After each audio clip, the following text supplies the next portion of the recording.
इस 12 इंच के सीमेंट के गमले में लगा हुआ आप हमारा जो ये पौधा देख रहे हैं, ये पौधा है मोगरा का पौधा। मोगरा के पौधे को कई नामों से जाना जाता है और ये अरबियन जास्मिन की फैमिली से आता है। मोगरा के पौधे पर जो फूल आते हैं वो बहुत ही बेहतरीन खुशबूदार फूल आते हैं और वाइट कलर के फूल होते हैं। देखने में तो ये खूबसूरत लगते ही हैं, लेकिन इसकी खुशबू से पूरा मोहल्ला महका महका सा रहता है।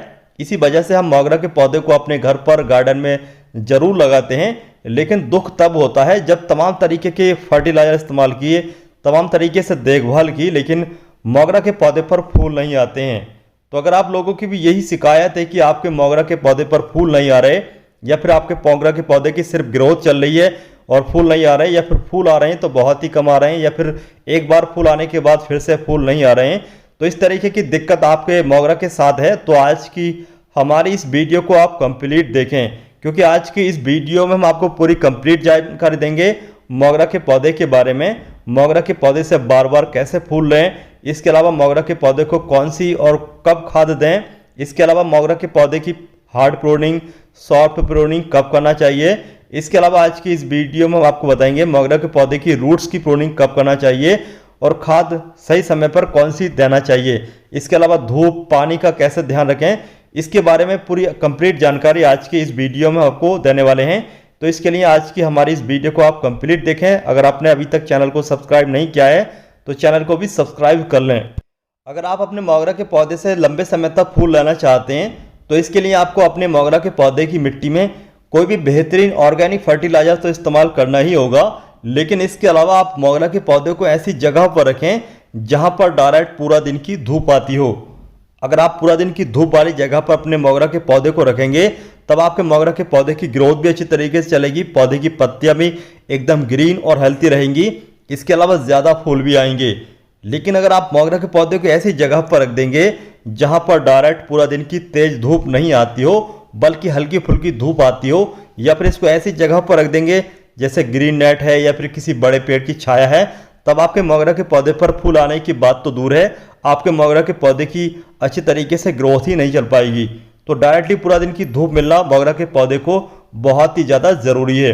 इसके अलावा जैसे कि यहाँ पर आप लोग देख सकते हैं हमारे इस मोगरा के पौधे पर काफ़ी सारी नई नई ब्रांचेस निकल चुकी हैं और ये ब्रांचेस जो निकली हैं इन पर ज़्यादा फूल आएंगे, क्योंकि जब ब्रांचेस ज़्यादा होंगी तो जाहिर सी बात है ज़्यादा फूल आएंगे। तो इसके लिए आपको प्रूनिंग करनी होती है। प्रूनिंग कब की जाती है उसके बारे में भी आपको आगे बताएंगे। लेकिन जैसे कि यहाँ पर आप दूसरी हमारी ब्रांच देख रहे हैं, इस पर जो ये नई ग्रोथ स्टार्ट हुई है, तो ये नई ग्रोथ स्टार्ट होने के बाद बहुत तेज़ी से भाग रही है।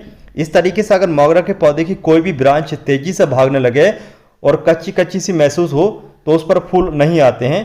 तो अगर इस तरीके की कोई भी आपके मोगरा के पौधे पर ब्रांच निकल रही है तो उसको आपको 2-3 पत्तियां छोड़ने के बाद कट कर देना होगा। इस तरीके से नई जो ग्रोथ स्टार्ट होगी उस पर फूल आना शुरू हो जाएंगे। इस बात का खास तौर से ध्यान रखें। इस तरीके की जो दिक्कत होती है ये ज़्यादा ऐसा खाद का इस्तेमाल करने से होती है, जैसे गोबर की खाद या वर्मी कंपोस्ट जिसमें नाइट्रोजन का सोर्स ज़्यादा होता है उसके इस्तेमाल करने से होती है। तो यहाँ पर हमने इसको पिंच कर दिया है। मेरा मतलब ये नहीं है कि आप गोबर की खाद बिल्कुल इस्तेमाल न करें या फिर वर्मी कंपोस्ट बिल्कुल इस्तेमाल न करें, बल्कि लिमिट में इस्तेमाल करें। कभी कभी कुछ लोग ज़्यादा ही इस्तेमाल कर लेते हैं। इसके अलावा जैसे कि यहाँ पर आप लोग हमारे इस मोगरा के पौधे पर जो फूल आए थे वो फूल आने के बाद झड़ चुके हैं, और ये यहाँ पर जो आप पीछे की साइड में देख रहे हैं सिर्फ यहाँ पर जो पेटल है फूलों का वो बचा हुआ है, यानी कि फूल सूख चुके हैं, बाकी का नीचे वाला हिस्सा रह गया है। इस तरीके से जो भी नीचे वाला हिस्सा रह जाता है उसको आप कट कर दें। इस तरीके से अगर आप इसको कट कर लेते हैं तो क्या होगा, जहाँ से ये पत्तियाँ जोड़ी देख रहे हैं तो यहाँ से नई नई ग्रोथ स्टार्ट हो जाती है। तो जो नई नई ग्रोथ स्टार्ट होती है उस पर ही फूल आते हैं। इसके अलावा यहाँ पर जो आप ये दूसरी नई पत्तियाँ देख रहे हैं, इस तरीके की नई पत्तियाँ के नीचे से कोई भी किसी भी तरीके की ग्रोथ स्टार्ट नहीं हो पा रही है, तो इसको कहते हैं डेड रूट्स। तो इस तरीके की जो भी डेड रूट्स होती हैं, मतलब जो डेड ब्रांचें होती हैं, उनको आप कट कर दें। यहाँ पर मैंने पत्तियाँ हटा करके आपको दिखा दिया। तो इस तरीके की यहाँ से कोई ग्रोथ नहीं चलेगी तो हम इसको फिर से कट कर देंगे। इस तरीके की जो भी आपके ब्रांच पर डेड ब्रांच दिखे उसको आप इस तरीके से कट कर दें। अब यहाँ पर जो पत्तियाँ वाला एरिया देख रहे हैं, यहाँ से 2 नई शूट्स निकलेंगी और उस पर फूल आना शुरू हो जाएंगे। अगर हम इसको नहीं कट करते तो हमारा ये पौधा ग्रोथ नहीं कर पाता। यहाँ पर दूसरा जो हमारा ये वीडियो में आप मोगरा का पौधा देख रहे हैं, हमारे इस मोगरा के पौधे पर एक बार फूल आने के बाद फिर से फूल आना बंद हो गए। काफ़ी सारी खाद इस्तेमाल की, काफ़ी सारे फर्टिलाइजर इस्तेमाल किए, लेकिन मोगरा के पौधे पर फूल आ ही नहीं रहे। तो इस तरीके की दिक्कत अगर आप लोगों के पौधे के साथ भी है तो इसके लिए आपको यहाँ पर एक थोड़ा ज़्यादा हार्ड काम करना होगा। मतलब आप अपने मोगरा के पौधे की हार्ड प्रूनिंग करेंगे, रूट्स की भी प्रूनिंग करेंगे और ब्रांचेस की भी प्रूनिंग करेंगे। अगर आप इसकी हार्ड प्रूनिंग कर लेते हैं रूट्स की और ब्रांचेस की, तो इससे क्या होगा कि आने वाले समय में आपके मोगरा के पौधे पर काफ़ी सारी नई नई ब्रांचेस निकलेंगी और उन पर बहुत ही तेज़ी से फ्लावरिंग होगी। इसके अलावा यहाँ पर जो आप हमारा ये मोगरा का पौधा देख रहे हैं, इसमें भी हाई नाइट्रोजन के इस्तेमाल करने से ही हमारे इस मोगरा के पौधे की जो ग्रोथ है वो बहुत ही तेज़ी से चल रही है। तो हम यहाँ पर आपको फिर से बता रहे हैं कि आप ज़्यादा हाई नाइट्रोजन वाला फर्टिलाइज़र कभी भी इस्तेमाल ना करें अगर आप ज़्यादा फूल मोगरा के पौधे से लेना चाहते हैं तो चलिए अब हम मोगरा के इस पौधे को इस गमले से बाहर निकाल लेते हैं और बाहर निकालने के बाद मोगरा के इस पौधे की रूट्स की हार्ड प्रूनिंग कर लेते हैं।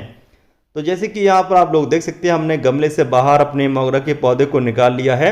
अब चलिए लगभग 30 से 40% मोगरा के पौधे की जो रूट्स हैं उनको कट कर लेते हैं।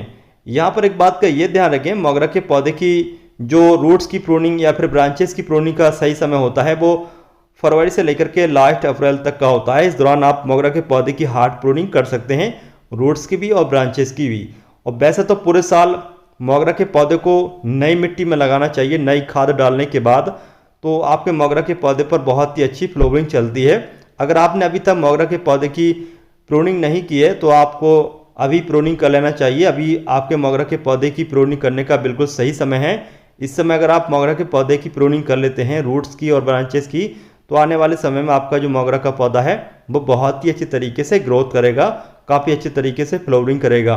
इसके अलावा मोगरा के पौधे की जो जड़ें होती हैं उनको भी जरूर कट कर देना चाहिए, क्योंकि जो फीडर रूट होती हैं आप इनको जितना कट कर लेंगे इतनी ही ज़्यादा नई तरीके से नई जड़ें बन जाएंगी। मोगरा के इस पौधे को हम यहाँ पर दूसरे गमले में लगाएंगे। यहाँ पर ये 12 इंच का प्लास्टिक का गमला ले रखा है और प्लास्टिक के 12 इंच के गमले के बीच सेंटर में चलिए मोगरा के पौधे को इस तरीके से लगा लेते हैं। अब यहाँ पर एक बात का ये ध्यान रखना होगा, मोगरा के पौधे को रिपोर्ट करते समय आपको नई मिट्टी का इस्तेमाल करना होगा और नई मिट्टी में आपको 10% गोबर की खाद, 1 मुट्ठी सरसों की खली, 1 मुट्ठी नीम की खली, इसके अलावा 10 से 12 दाने DAP के भी जरूर मिलाने होंगे, जिससे कि आपके पौधे पर जल्दी फ्लावरिंग स्टार्ट हो सके। अब बारी आती है ब्रांचेस की प्रूनिंग करने की, तो आप ब्रांचेस की भी हार्ड प्रूनिंग करें जिससे कि आने वाले समय में नई ग्रोथ स्टार्ट हो और नई ग्रोथ पर ही ज़्यादा फूल आ सकें। जब आप ब्रांचेस की हार्ड प्रूनिंग कर देते हैं उसके बाद जब नई ग्रोथ स्टार्ट होती है तो यहाँ पर एक बात का ये ध्यान रखें, कभी कभी कुछ ऐसी ब्रांचेस होती हैं जो कि लंबाई में बहुत ही तेज़ी से बढ़ती रहती हैं और उन पर फूल नहीं आते हैं। तो इस तरीके से अगर कोई भी ब्रांचेस लंबी बढ़ रही है तो उसको भी आप बार बार प्रून करते रहें। तो जैसे कि यहाँ पर आप लोग देख सकते हैं हमने हमारे इस मोगरा के पौधे की रूट्स की भी और ब्रांचेस की भी हार्ड प्रूनिंग कर दी है। अब चलिए पानी दे देते हैं, लेकिन पानी में हम थोड़ा सा मस्टर्ड केक का ऑर्गेनिक लिक्विड फर्टिलाइजर भी मिक्स कर लेंगे, जिससे कि नई तरीके से और भी तेज़ी से हमारे पौधे की ग्रोथ स्टार्ट हो सके और जल्दी फूल आ सकें। इस तरीके से मोगरा के पौधे की रूट्स की और ब्रांचेस की हार्ड प्रूनिंग करने के बाद पौधे को नई तरीके से रिपोर्ट करने के बाद फिर इसको आप ऐसी जगह पर रखेंगे जहां पर डायरेक्ट पूरा दिन की धूप आती हो। अगर आप इस तरीके से रिपोर्ट करने के बाद ऐसी जगह पर रख देंगे जहां पर कम धूप आ रही हो या फिर छाया ज़्यादा समय तक रहती हो, तब आपके मोगरा के पौधे की जो नई ग्रोथ स्टार्ट होगी वो फूल कम देगी, बल्कि ब्रांचेस की ग्रोथ बहुत तेज़ी से होने के बाद फूल आना बंद हो जाएंगे। तो ज़्यादा फूल लेने के लिए, कम हाइट में फूल लेने के लिए इसको डायरेक्टली धूप वाली जगह पर रखना होगा। उसके बाद आने वाले समय में ज़्यादा लंबे समय तक आपके मोगरा के पौधे पर फूल आते रहें, इसके लिए जो आपको ऑर्गेनिक फर्टिलाइजर इस्तेमाल करना है वो ये फर्टिलाइजर है, जो कि हम अपने जो दूसरा आपने सीमेंट के गमले में देखा मोगरा का पौधा जिस पर तीसरी बार फ्लावरिंग चल रही है, उसमें हमने ये ऑर्गेनिक फर्टिलाइजर इस्तेमाल किया था। यह है बर्मी बॉस, यानी कि केंचुआ की जो खाद होती है उसके अंदर से जो लिक्विड निकलता है ये वो लिक्विड है और ये बहुत ही प्रभावशाली है, बहुत ही ताकतवर है। इसके इस्तेमाल करने से आपके मोगरा के पौधे में हर 15 दिन के इस्तेमाल करेंगे तो आपके मोगरा के पौधे की ग्रोथ भी सही चलेगी और बहुत ही तेज़ी से फ्लावरिंग होगी। ये पूरी तरीके से ऑर्गेनिक लिक्विड फर्टिलाइजर होता है। इसको खास तौर से पौधे की पत्तियों पर छिड़काव के रूप में इस्तेमाल किया जाता है। इसका रिजल्ट आपको दूसरे दिन ही देखने को मिल जाता है। इसको आप कहीं पर जो आपके लोकल एरिया में जहाँ पर भी केंचुआ खाद बनती है यानी कि वर्मी कंपोस्ट बनती है वहाँ आसानी से खरीद सकते हैं। अब हम बात करेंगे मोगरा के पौधे में ये ऑर्गेनिक लिक्विड फर्टिलाइजर कब और कैसे इस्तेमाल करना है। तो इसको इस्तेमाल करने के लिए यहाँ पर हमने इस स्प्रे बोतल में 75% पानी ले रखा है। 75% पानी में 25% ये ऑर्गेनिक लिक्विड फर्टिलाइजर मिक्स कर लेंगे और मिक्स करने के बाद मोगरा के पौधे की पत्तियों पर इसका छिड़काव करेंगे। इसको आप हर 7 दिन मोगरा के पौधे पर इस्तेमाल करते हैं, तब आपके मोगरा के पौधे पर बहुत ही तेज़ी से फ्लावरिंग होती है। इसके अलावा यहाँ पर एक बात का ये भी जानना जरूरी है कि आप इस ऑर्गेनिक लिक्विड फर्टिलाइजर को अपने मोगरा के पौधे में कब इस्तेमाल करेंगे, धूप में, सुबह में या फिर शाम को। तो मोगरा के पौधे को आपको धूप में इस्तेमाल नहीं करना है, बल्कि आप या तो सुबह के समय इस्तेमाल करें जब धूप न निकली हो, या फिर इससे बेहतर है कि इसको आप शाम के समय इस्तेमाल करें जब सूरज छिपने वाला हो। अगर आप इसको शाम के समय इस्तेमाल करते हैं तब बहुत ही अच्छा रिजल्ट देखने को मिलता है। ये जो लिक्विड फर्टिलाइजर है ये पूरा ऑर्गेनिक होता है, तो ऑर्गेनिक लिक्विड फर्टिलाइजर को शाम के समय ही इस्तेमाल करना चाहिए, क्योंकि इसके अंदर और भी दूसरे जीवाणु होते हैं जो कि अगर आप धूप में इस्तेमाल करेंगे तब वो मर जाएंगे और अच्छा रिजल्ट देखने को नहीं मिलेगा। इस ऑर्गेनिक लिक्विड फर्टिलाइजर को मोगरा के पौधे पर अच्छे तरीके से छिड़काव करें, जिससे कि मोगरा के पौधे की पत्तियां अच्छी तरीके से भीग जाएं।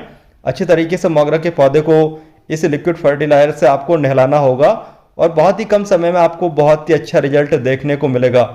आज की हमारी इस वीडियो को ये कंप्लीट मोगरा के पौधे के बारे में जानकारी जो हमने दी है, आपको कैसी लगी इसके बारे में कमेंट बॉक्स में कमेंट करके जरूर बताएं। चलिए चलते हैं, बाय।